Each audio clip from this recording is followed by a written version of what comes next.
This is Walt Disney World Today. Give us 5 minutes and we'll give you the world. It's Wednesday, November 21st, 2006, and this is episode number 182 of Walt Disney World Today. I'm Matt Hodgford from ngmstudios.org, among other websites. Check them out. Entering a turkey-induced coma early this year, it's Len Testa of the Unofficial Guide to Walt Disney World. Welcome, Len.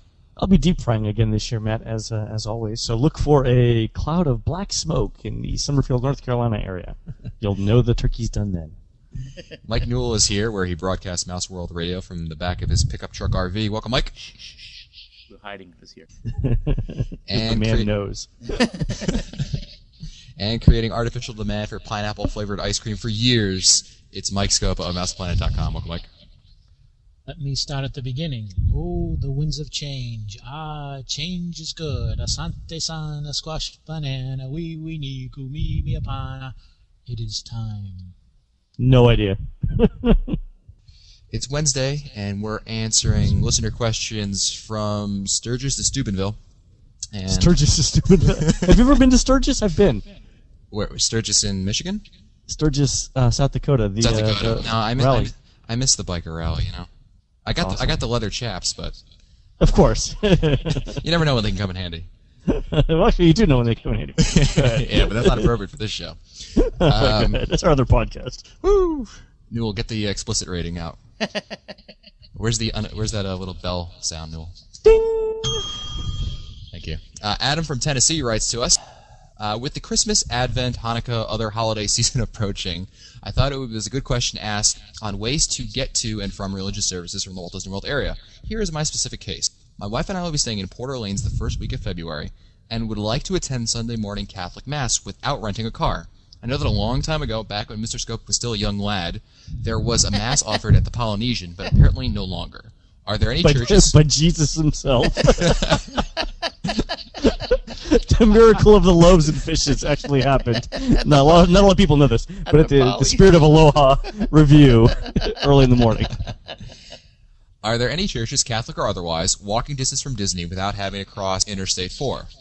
While dodging cars going 100 miles an hour may seem thrilling to some people, I'll save my thrills for the parks. Are there any opportunities, shuttles, buses, etc. that I don't know about? Also, what about religious services during the holiday season? Finally, would it be inappropriate to attend a church wearing a Walt Disney World Today t-shirt sipping on Dr. Scopa's Miracle Elixir Dole Whip? So the Catholic Church, you definitely want to check with your local diocese, your parish, to see what they have. They may have a list in the Orlando area. I know one of the more frequently mentioned ones is Mary, Queen of the Universe Shrine, which is a short drive from Walt Disney World. It's fairly popular. It's got a website. It's got a gift shop. That being said, it's we do get a number of letters from readers in the Unofficial Guide who say that the fundraising is a bit more overt than what they're normally used to, and it makes them uncomfortable. And that's why I would suggest checking with the diocese. Our next email is from Will Gardner. In episode 133, Ollie made some good observations about the convenience of using the Walt Disney World transportation system, namely the buses, as opposed to self-driving. Like Mike Scopa, I am a great advocate of self-driving. It has its drawbacks, such as the car being hot and parking at Magic Kingdom being far from the gates, but it also has terrific benefits, such as never waiting for the buses, and the only BO smell that you smell is your own. Yeah. It's a special kind of funk. That's a plus. He also writes, no unscheduled extra stops to Blizzard Beach or Outer Mongolia on the way to your destination. Only the AC is running. Once the AC is running, you can crank it as high as you want. Buses can often be very hot when crowded people, despite the AC. The only screaming kid you deal with is your spouse, and you always get a seat. So we thank Will for sending that in to us. Cool. Yeah, we're gonna have him come on someday and talk about his utility belt. Oh, yeah. Really? Scopa's boy right there. Holly Goats writes to us, I've often heard the Swan and Dolphin Hotel are deluxe resorts, and that if you can get a room at one of their discounted prices, it is worth staying there. Since they aren't Disney-owned hotels, I know that there are certain perks that are available to Disney guests that aren't available if you stay here. For instance, can you take advantage of extra magic hours? Yes. Is the dining plan available? No. Since these hotels are not Disney-owned, is there any Disney theming in their decor? Generally speaking, no, but they've got the gift shops and the usual kind of stuff. Holly We've goes actually got really good, high quality digital video of the lobbies of both the Swan and Dolphin. If Holly wants to shoot me an email, Great. I'll send it off. Here's a question that just came to mind. I don't know the answer to this. Maybe Len does. If you're staying at the Swan or Dolphin, Len, and you're shopping at Epcot and you buy something and you don't want to carry it around, can you ship it back to the Swan and Dolphin as you can for others? I would bet you could on that. Don't know. That's more of a because that's in Disney's best interest, right?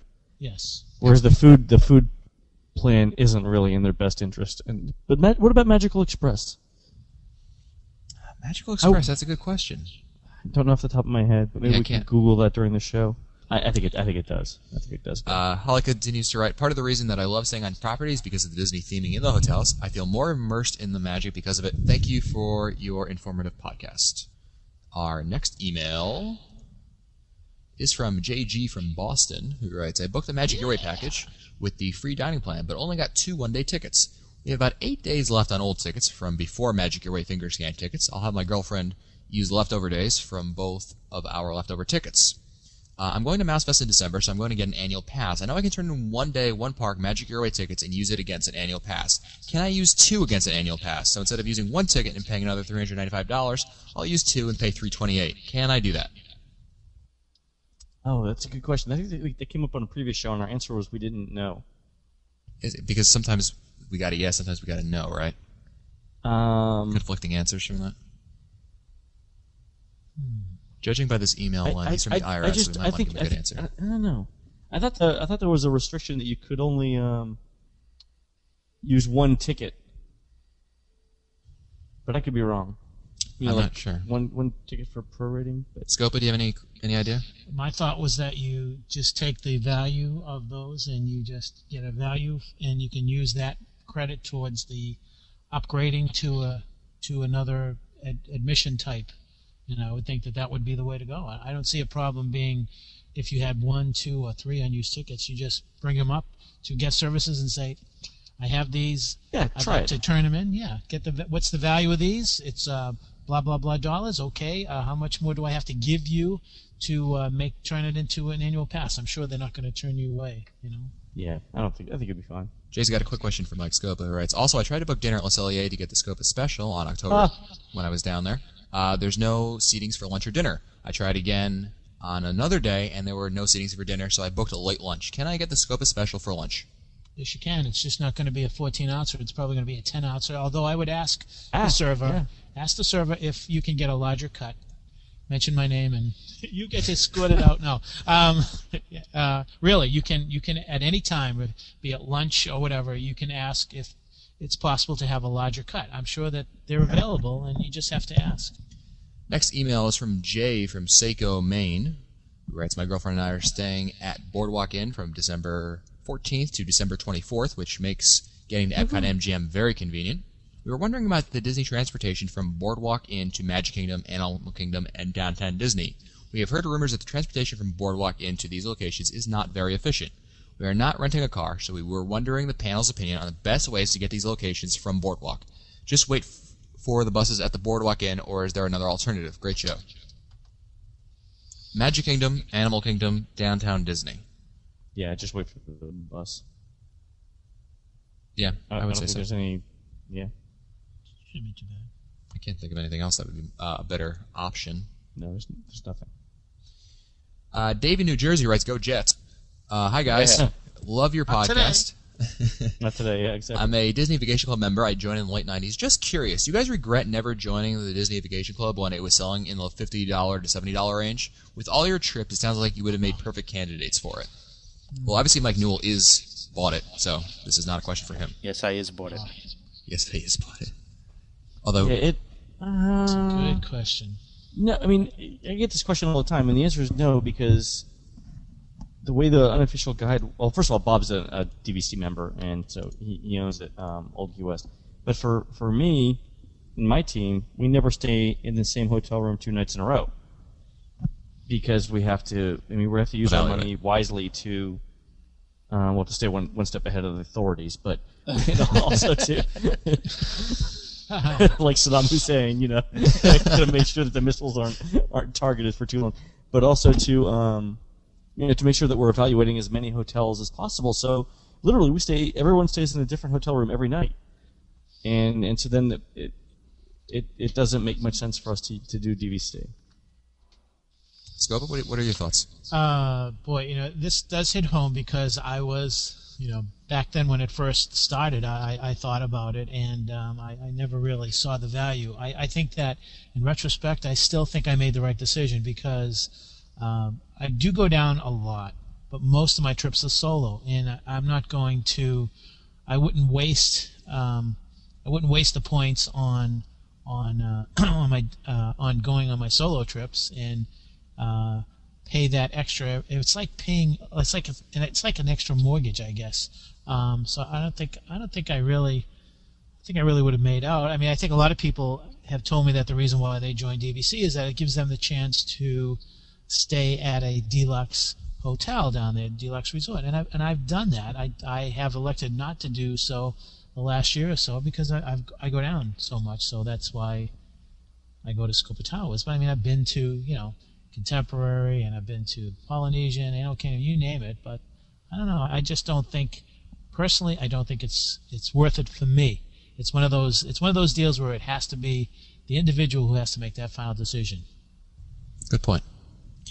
Our next email is from Tiki Poo, who writes, in listening to your Summer Sun episode 133, I have a couple of questions. Would the idea of doing all the rides in the morning and the shows in the hotter part of the day totally blow the wonderful touring plans that Len and his team has put so much effort into creating? Poor Christina.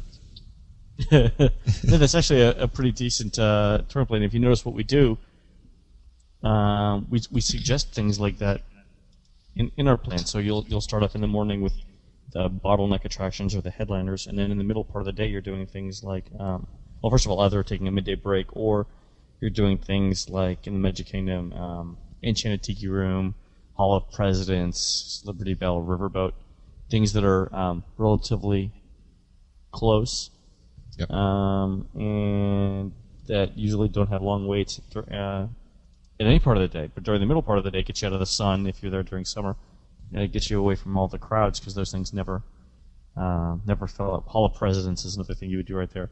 So conceptually, that's a relatively short walk between all those attractions, and it fills up 2.5 hours of the day. I love doing I call it the air conditioning tour at the studios. I just go, Great Movie Ride to Sounds Dangerous to Star Tours to Muppet Vision to One Man's Dream. And, by the time you take out the time, you're indoors in air conditioning. So when you're done with it, it's late afternoon by that point. Nice. Tiki also wants to know, is it worth going in the summer? I mean, in a heat, crowds versus savings promotion sense, the deals they offer in the hotter months are very nice, but are they worth it? Yep. Yeah, I think so. Tell you what, go. Really? Yeah. Go ahead, Len. Sure. No, that's it.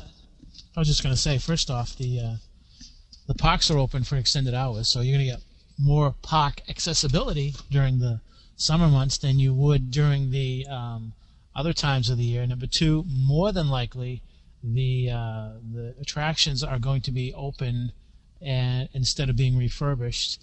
Number three, it's just sometimes there are more activities going on during the summer. I mean, you're not going to be shut out of the water parks. You can do things longer at night because the weather is a little bit better at night than it is during the winter time. So I think that for me, and anyways, again, it's one of those things where it depends upon the individual. Obviously, if you can't handle the heat, then it's not going to be good for you. But if you can handle the heat, I mean, one of the things I like about traveling in the summer is that, although I'm waiting to hear the remarks when I say this, I can leave New Hampshire in shorts and I can come back in shorts. Although, go ahead, Matt. I'll do it from Ozfest anyways. I know. You wear shorts if it was 30 degrees, but you're in Florida. You do it on principle. I don't think I'd rather go in the cooler time of the year. I'd rather enjoy myself, not be sweating bullets the entire time, and be able. Less park hours, but you get to do more during the off season. Less lines, less competition, and there's something to be said about being comfortable. And for me, I think that it's better to to go during the off-season, but that's my opinion. Stephanie from Allen, Texas writes, I'll be traveling with a toddler and will have a bag full of snacks, water, milk, and other stuff. I understand since September 11th there's a bag check at all the park entrances. How does this impact wait times to get into the park? The bag check is, I mean, Disney does some amount of profiling ahead of time. So if you're a mom with a child, you're not going to get as much scrutiny as, say, a single middle-aged male carrying a backpack. You're looking at like a 10 or 15 minute, and like all four of us. He said middle-aged, Mike. Oh, jeez! Ow! Wow, and Newell doesn't say anything and just comes up with a joke. He lies in wait and he attacks when he least expect it. Oh, I'm more upset that I didn't get the joke in. So I just wave and say, hey, how you doing? How you doing, old timer? And they let me go right by. He walks. What can this guy possibly do? He can't move fast enough to do anything dangerous. Look at him. I'm tired of being called Moses, though, you know? Yeah, really, exactly.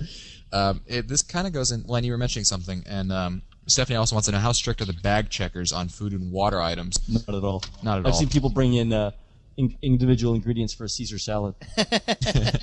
I've seen people bring in coolers. Coolers, Yeah, I it's was just gonna say they don't care. I mean, Yeah. you would have to be bringing in like a microwave or something. For, Hey, that's a good idea. actually, I don't know. That's interesting. I don't know what you would actually have to bring in. I'll bet you could bring in a Thanksgiving dinner, and no one would.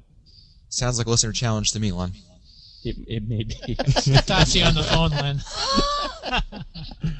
I just don't think it'd be. Yeah, it's all show. Don't worry about that too much. I mean, they're Last- looking for like beer. You can't bring beer in. You can't Yeah. bring, like Matt found out, you can't bring in Kahlua. You can't bring in. They have this in the Magic Kingdom anyway. My whole traveling bar. No, really, it's you can't bring in the. I had a whole rack of booze, and it was I like, know. what? No booze? It's not booze. It's my accoutrement. And I was like, Len, back it up. He brought the shot girls and everything. Yeah, right. Exactly. Now we gotta go back to the. There's the Jello. We gotta go back to the Jello. Anyway. Back to Len's not so scary Halloween party. Yeah, exactly. Our last email of the day, if we could squeeze it in, is from Kent from Normal, Illinois. He writes, hi guys, great show. Your podcast really helped us plan our last trip in May. Len, touringplans.com was worth every penny. Thank you. Question. I'm interested in the dining plan. I have a wife, myself, 12 and 10-year-old. Our last trip, we split all our meals to save money, but also because the portions were adequate. All four of us couldn't possibly eat all the food offered under the plan. Are you allowed to buy the dining plan for just the wife and I, but not the kids, and let them share our food? Appetizer, entree, and dessert is just too much food for me. No, but you could just put the one kid on the dining plan and split the meal. So the deal is everyone on the room has to be on the same plan. So just don't put the extra kid on the room and buy them a park pass separately. Hey, that was easy. Thanks, Why Len. wouldn't that work? Why wouldn't it work? Other than the fact that they wouldn't have a room key, but they're 10. What are they going to do with a room key anyway? Exactly. No, it's great. You know? Len solves another problem. Now you just got to work on that booze problem, Len. The It's really booze thing, bothering me. yeah. I'm working on a hip flask thing. Oh, we'll see what happens there.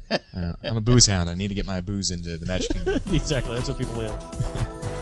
Well, that's it for us today. If you want to find older episodes, read our show notes, or send us your comments, you can visit the Walt Disney World Today website at www.today.com. You can also email us at questions@www.today.com. For Len Testa, Mike Scopa, and Mike Newell, I'm Matt Hodgeberg. We'll see you on the next show.